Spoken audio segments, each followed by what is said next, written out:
There I was, standing barefoot on soaked soil, the last remnant of my grandfather's land beneath my feet, while the valley below churned with water and ruin.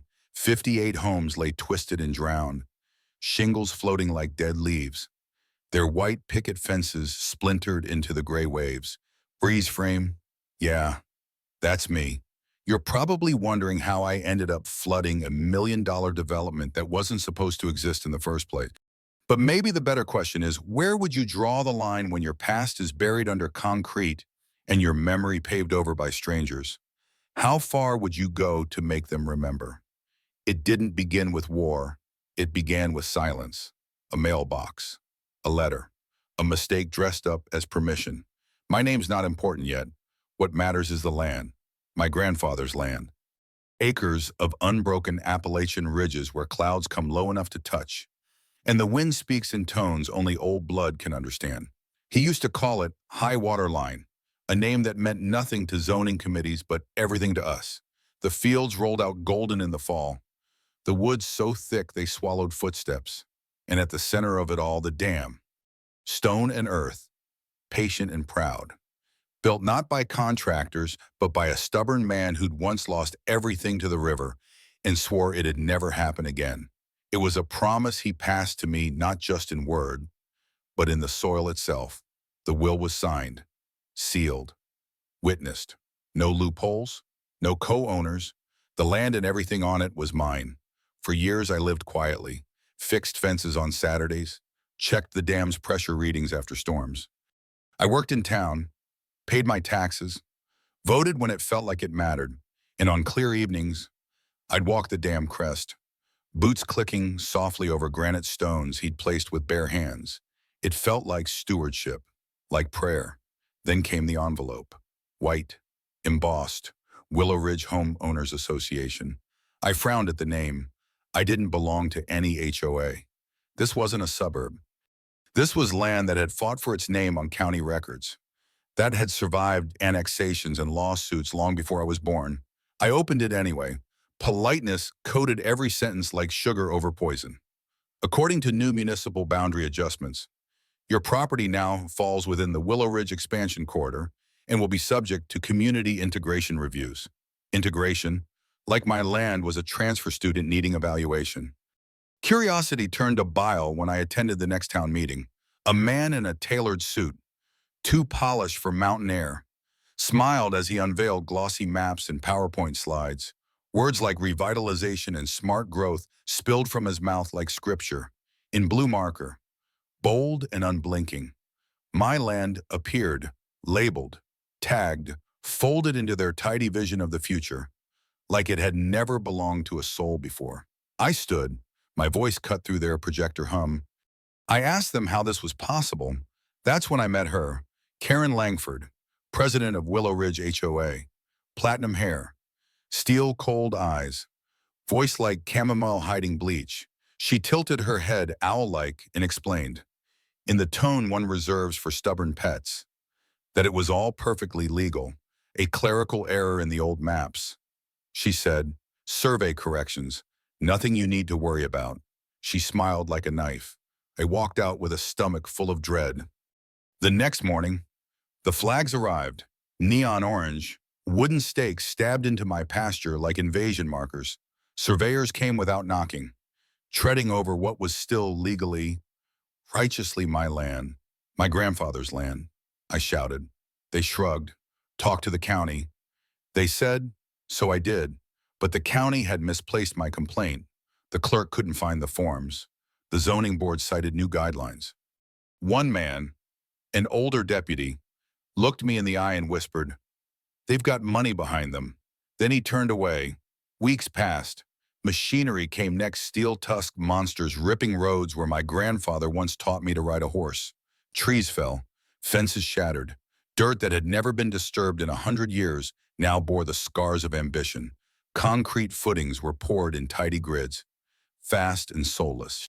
And before I could breathe, before I could even scream, the banners went up, Willow Ridge Phase 4, 58 luxury craftsman homes, reserve yours today. I tried everything. I hired a lawyer, honest, smart, tired looking. He read the paperwork, shook his head, and said, "They're 5 moves ahead of you." He was right. Karen and her HOA played a different game. They had friends in planning departments, cousins in real estate offices, lunches with mayors. My protests were buried beneath layers of bureaucracy and unreturned calls.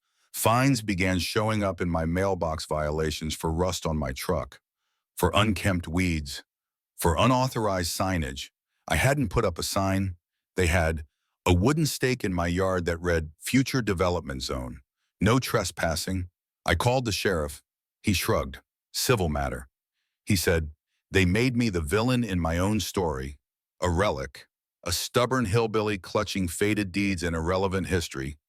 At the next meeting, Karen, masking venom behind velvet, offered to buy me out before progress leaves you behind. She said. The room nodded, laughed, applauded. I didn't yell. I stood and said, only this. This land has survived worse than you, and I will not sell. That's when it stopped being about zoning. They came for my reputation next. Said I harassed workers, that I vandalized equipment, each accusation thinner than the last, but enough to keep me tangled in letters and court dates. Enough to bleed me dry. I stopped fighting back in the open, stopped showing up to meetings, stopped arguing. I nodded when Karen waved from her new white Range Rover, smiled when she feigned friendliness. But I watched. I watched everything, every shortcut they took, every environmental code they bypassed, every document they forged or fast-tracked. I cataloged it all: photographs, audio recordings, timestamped footage. My grandfather's old workshop under the dam became a vault. Proof piled higher than their luxury homes. And through it all, I said nothing. They thought they'd won. They thought silence meant surrender. They didn't understand silence could be sacred, that it could mean patience or warning. I began walking the dam less frequently, letting leaves clog the intake channels, letting the cracks along the embankment settle deeper with each rain. Not sabotage, just absence. Just the simple truth: if the mountain was wounded, I would no longer be the one to hold the tourniquet. Because here's the thing they never understood. They built homes on ground and they never respected. They rerouted creeks, ignored flood basins, and carved playgrounds where water had once screamed through valleys. They thought the land was docile like them, something that could be bought, managed, owned. But the mountain, it doesn't forget, and water always remembers the way down. So I waited, not for vengeance, not for violence, for gravity, for rain, and gravity, I assure you, never forgets. The rains didn't come right away. For a while, there was only sun mocking, relentless sun. It baked the newly paved roads and shimmered off the HOA's vinyl siding like armor. It made the lawns green, the marketing photos perfect, and it made Karen bold, bold enough to host ribbon cuttings, fundraisers, barbecues in cul-de-sacs that hadn't even settled into the soil yet. They called it a community in bloom. I called it a funeral wrapped in landscaping. I watched from the edges, from tree lines and hillsides, invisible in the way old things become when new things move in and forget to look back. But I wasn't idle. Every week, I walked a little farther from the dam and a little closer to their construction sites. I carried a notebook, a camera, sometimes a thermos of black coffee, and just enough anger to keep me warm. I documented more than violations. I documented their confidence, their certainty, that smug belief that anything built with enough money and paperwork would outlast resistance. They had their project managers and board meetings. I had my grandfather's journals, notes scrawled in pencil from decades ago. Don't build on the southern shelf. One line warned, unstable clay, shifts in wet weather, will not hold. I found that exact shelf now covered in 3 homes with oversized garages and floor-to-ceiling windows. I smiled without humor.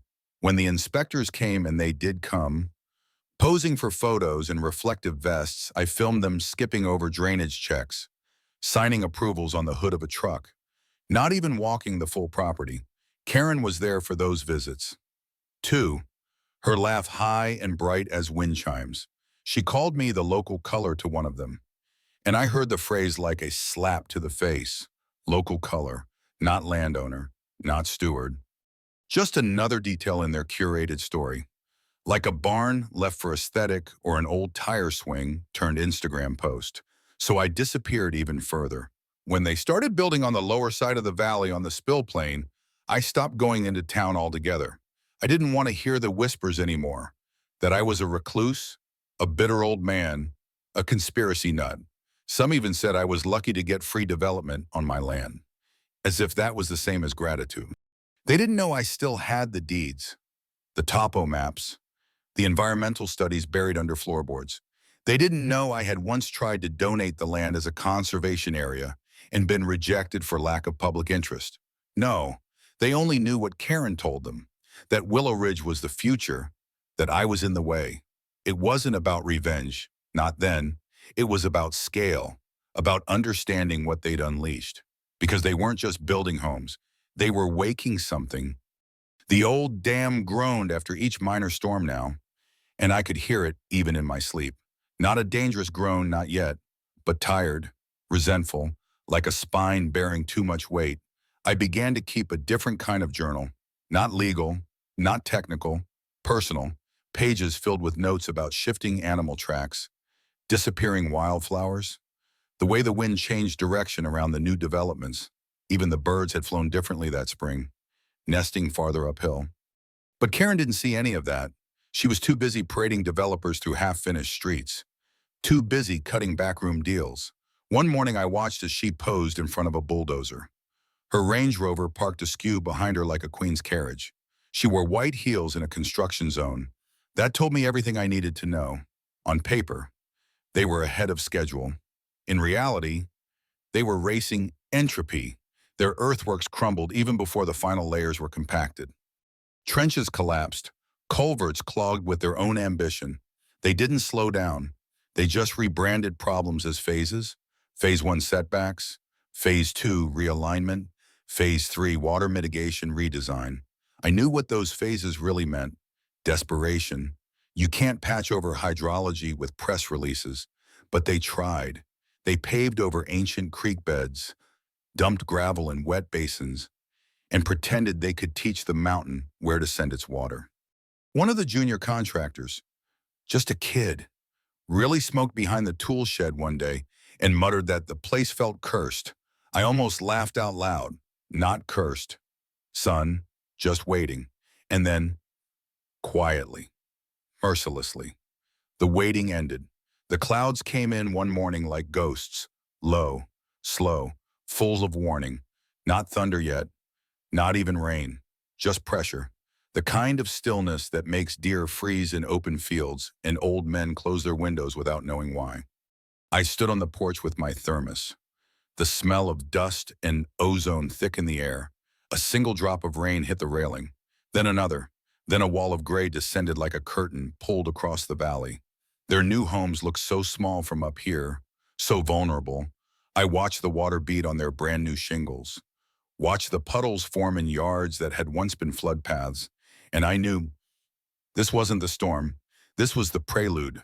I had hoped they'd notice the signs, that someone, somewhere, would pause and ask questions, but they didn't. They doubled down, hired more crews, trucked in sandbags, called in specialists from out of state to reassure homeowners everything was under control. They even published a statement in the town paper, calling it unprecedented seasonal rainfall. I clipped the article and pinned it to my wall, not out of spite, out of prophecy. 3 nights later, I heard the first rumble, not thunder, earth. The kind of sound that starts in your spine and rises into your teeth. I rose before dawn and walked to the dam with a flashlight. The path was slick, the air thick. My boots sank deeper than usual with every step. When I reached the crest, I saw it a hairline crack along the far shoulder, narrow, fresh, pulsing. The water pressed against it like a heartbeat. It hadn't broken, but it had shifted. And once stone shifts, it doesn't forget the motion. That day, I went home and opened the folder I had locked away for months. Certified letters, time-stamped photos, notarized warnings. I laid them out on the kitchen table like confession, because I knew what was coming, and I needed to be ready, not to stop it. Not anymore, but to survive it, because the mountain was done waiting. The water was rising. And Karen had built her empire not just on stolen land, but on borrowed time. Would you have done anything differently? Would you have stood at the town hall and screamed louder? Would you have fought harder in court? Or would you have done what I did, step in back, let the tide come, and whispered to the earth? I warned them, because sometimes the loudest justice comes not in words, but in silence, in gravity, in rain. The third storm came before the ground had time to swallow the last of the second. It didn't knock first. It didn't ask permission.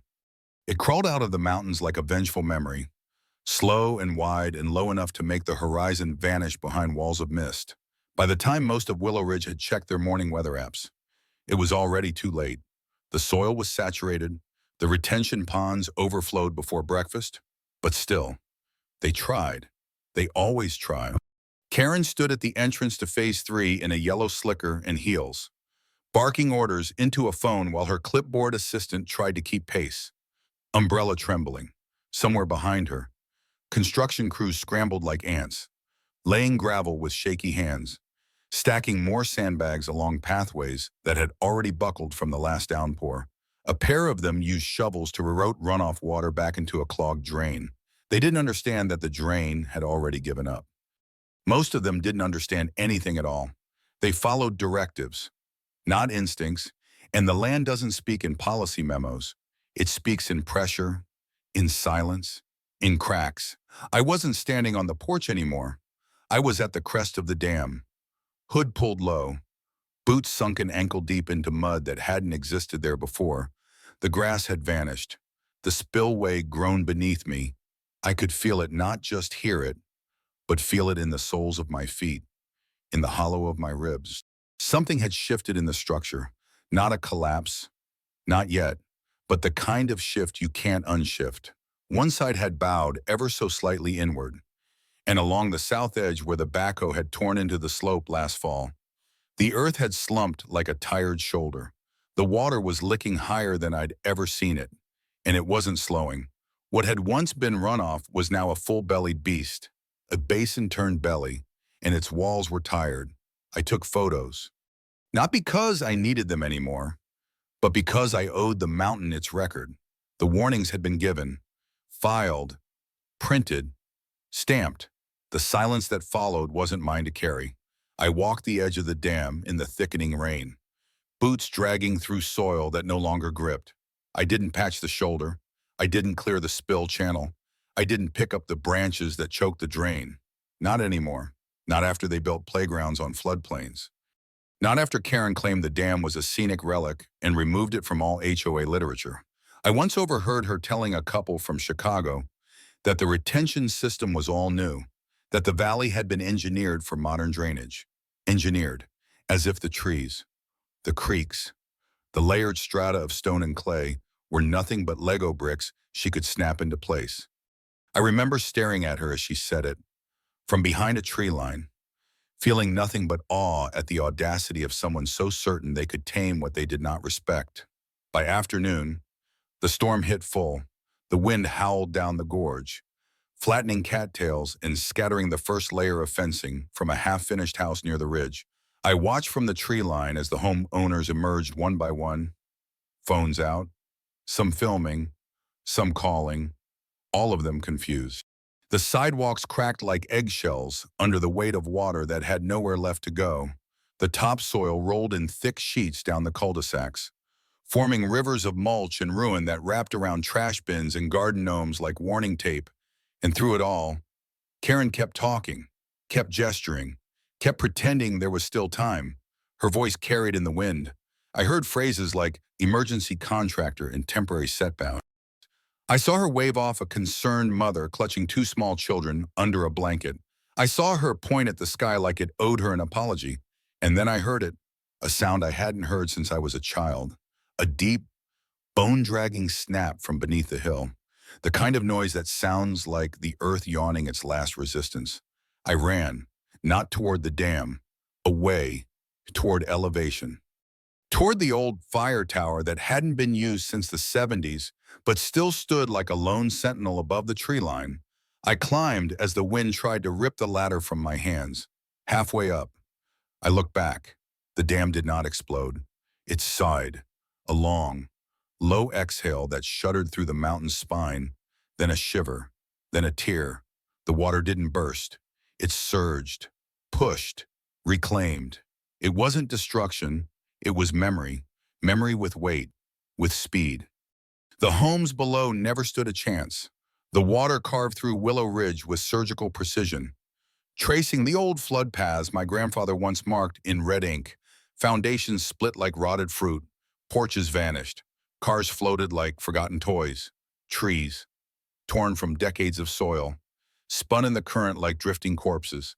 I watched a gazebo lift clean off its bolts and skim like a skipping stone into the forest. Karen's Range Rover was last seen sliding sideways through the community garden. Her house, her white columned crown jewel, stood proud for one defiant second, then folded into itself like paper soaked in grief. The lights flickered once, then died. Somewhere, a generator wailed. Somewhere, a dog barked, then stopped. The rain didn't stop, not for hours, not until there was nothing left to conquer. I descended from the tower at dawn. The silence was holy. No machines, no phones, no Karen. Just mud and birds, birds singing like they hadn't in months. I walked the edge of what had once been a road, stepping over splintered beams and chunks of drywall. Mailboxes lay sideways, names half peeled. One still had a package inside. I picked it up. It was empty. Of course it was. The HOA signs were gone. The sales banners ripped. All that remained was silence and ruin. I found a coffee cup lodged in the crook of an old oak. It said, "Live, laugh, love." I left it there. That evening, as emergency crews arrived too late with too little, I sat on my porch with a fresh thermos and watched the choppers hover. I saw floodlights sweep over shattered homes. I saw news vans stuck axle deep in what had once been driveways. I saw the state senator pose with a grim face and an empty clipboard, and I said nothing. I had already said everything. The flood was not vengeance. It was consequence. They had built over memory, paved over warnings. They had mocked gravity. And gravity answered. The valley was no longer theirs. It never had been. They were just renters on land they never tried to understand. And the lease had ended. Would you have stopped it? If you were me, would you have screamed louder, fought harder? Would you have saved the ones who laughed when you begged them to listen? Or would you have sat in silence and watched nature balance the scales with a grace no court could match? Tell me, where would you have drawn the line? The aftermath didn't begin with sirens. It began with stillness, the eerie, deafening kind that settles only after something sacred or terrible has been broken. The air was heavy with moisture and mud, and something deeper, something that clung to your clothes and followed you home in your boots. I stood at the ridge as the sun cracked over the horizon, illuminating what was left of Willow Ridge in long golden spears of light that pierced through mist and ruin. Where there had been streets, there were now channels, veins of water carving new paths through the remnants of ambition. Roofs leaned like broken teeth. Power lines dangled and sparked like failed magic. The scent was rot and fresh earth and drywall soaked through to surrender. They came slowly, at first pickup trucks with flashing lights, local emergency crews, and then county officials who stared at the landscape like they were looking at the ruins of a myth they'd forgotten they were part of. They whispered the word disaster, but it wasn't a disaster. It was a correction. Nature doesn't do revenge. It doesn't hate. It remembers.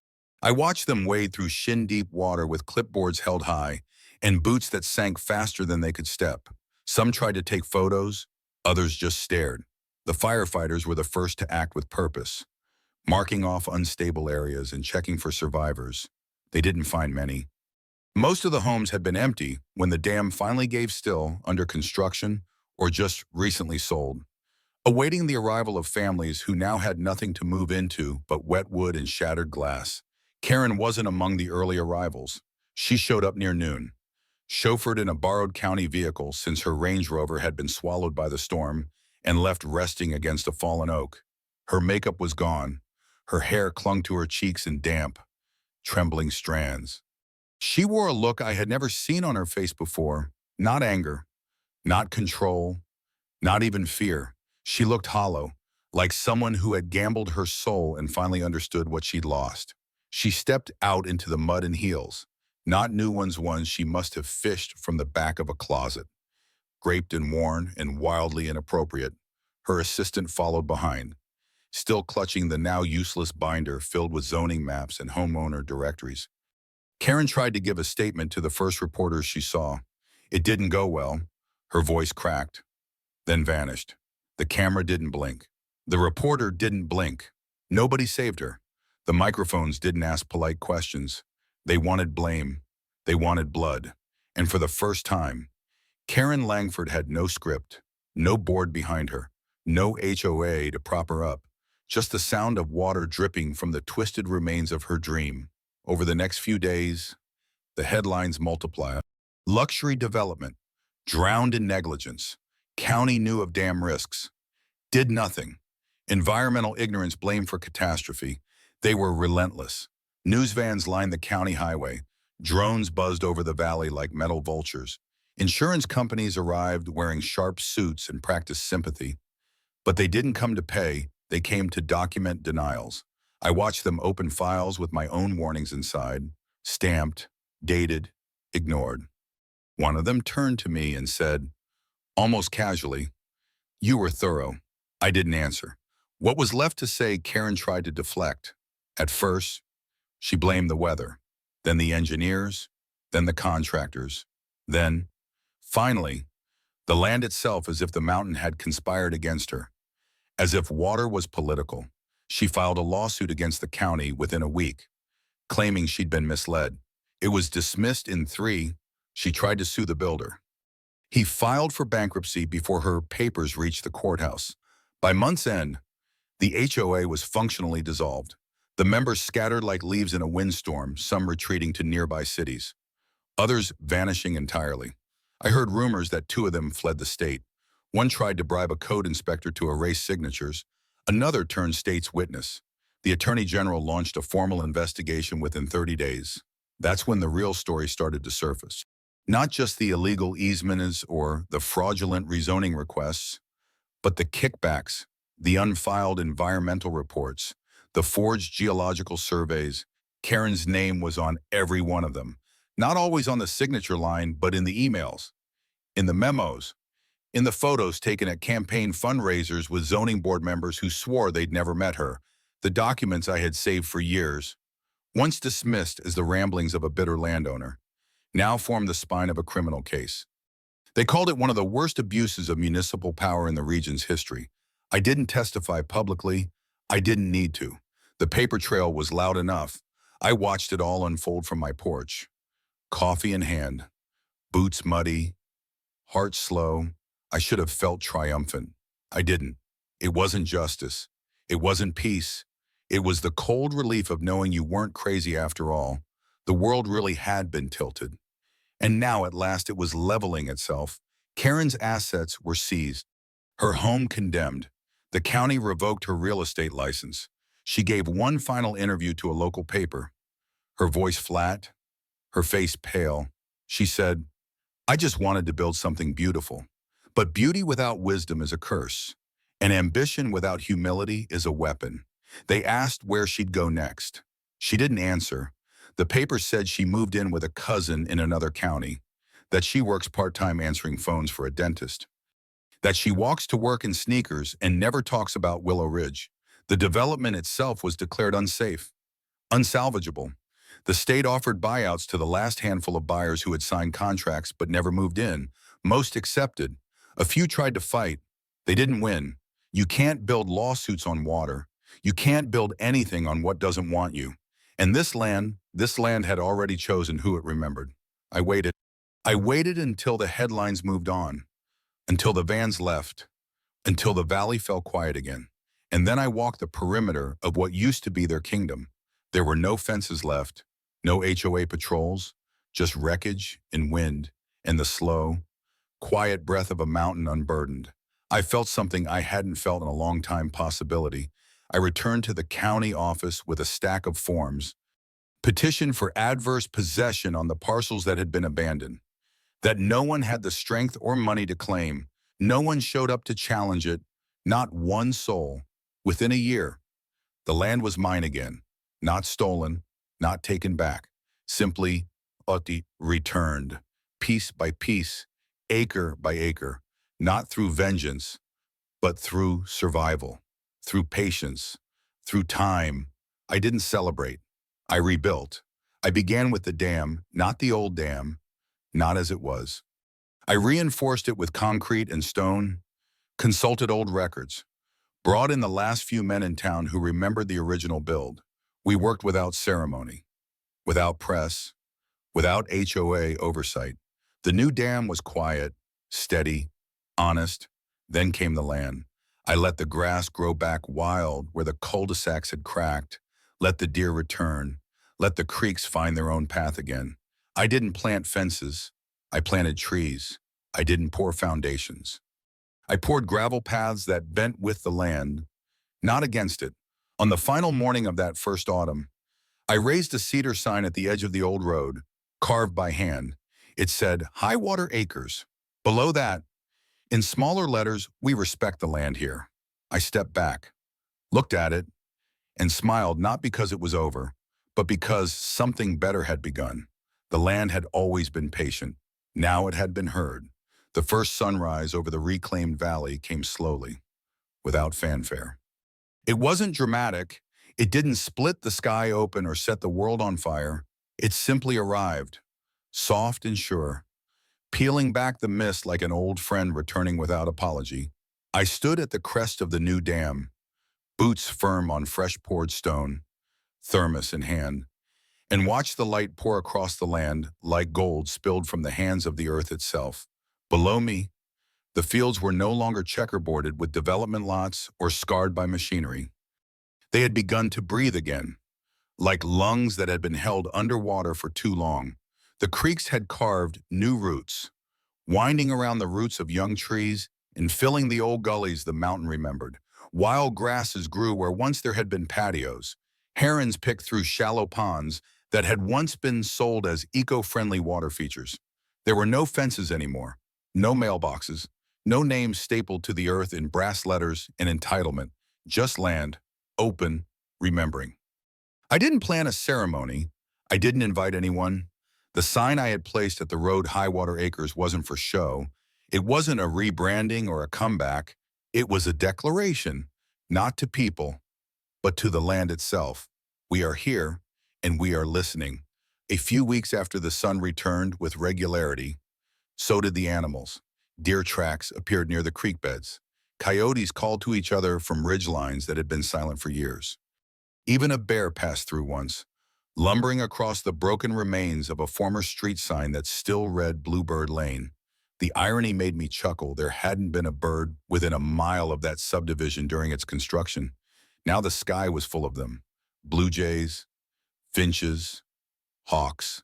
They returned like nothing had ever been wrong. Nature doesn't hold grudges.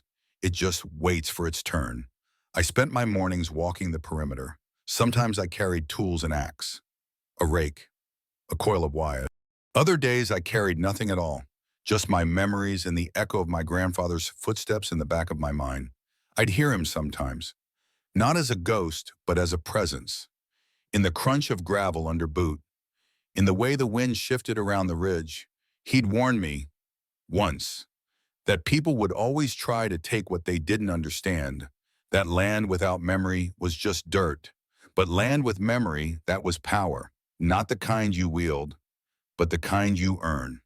I found remnants of Willow Ridge still buried beneath the weeds-tilted patio stones, chunks of vinyl siding, a collapsed pergola that now served as a home for foxes. I didn't remove them. I left them where they were, half sunk in earth, like gravestones marking the final resting place of arrogance. I never spoke of Karen anymore. Her name didn't belong here. She was gone, reduced to a cautionary footnote, whispered at county meetings and real estate conferences. I heard once she tried to write a memoir, something about vision and unfair resistance. But no publisher would touch it. I imagine her sitting in a rented apartment somewhere, blinds drawn, watching other people build other dreams, wondering how it all slipped through her fingers. The truth is, she never understood the land. She only saw property lines, not the veins beneath.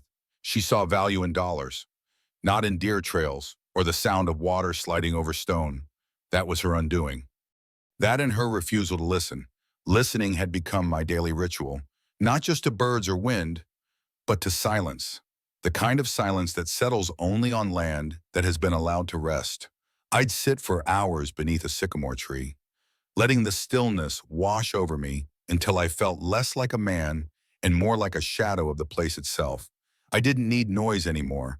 I didn't need recognition or praise. I had the land, and it had me. One morning, after a long storm that had passed like a slow exhale through the valley, I found something that made me stop. A young couple, probably in their late 20s, had pitched a small tent near the creek. Just beyond the line where the last sidewalk had once ended, I approached slowly, careful not to startle them. The man stood first, eyes wide, uncertain. The woman followed. Clutching a camp mug, they apologized, said they hadn't seen any signs about private property. I told them there weren't any, not anymore. Just one rule: respect the land. They nodded, grateful, said they'd been hiking, looking for somewhere quiet, somewhere real. I looked around at the soft rise of the hills, the gentle bend of the water, and told them they'd found it. They stayed for 2 nights, left nothing behind but a fire ring and a thank you note scratched into a piece of bark and wedged gently into a split branch. It read, "This place heals." I pinned it to the wall of the old tool shed beneath the dam, next to my grandfather's first survey maps. It felt like it belonged there. As winter approached, the valley changed again.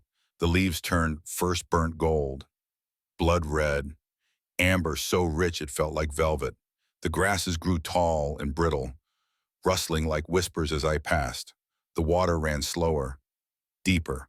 I began preparing the dam for frost, checking the seams, reinforcing the spillway, clearing debris from the intake. It was work I did alone, without fanfare, without funding, just stone and hands and time, the kind of work that makes you honest. One afternoon, while repairing a drainage channel near the southern slope, I uncovered something unexpected: a rusted metal plaque, half buried, stamped with the Willow Ridge emblem and the words, "A vision of tomorrow."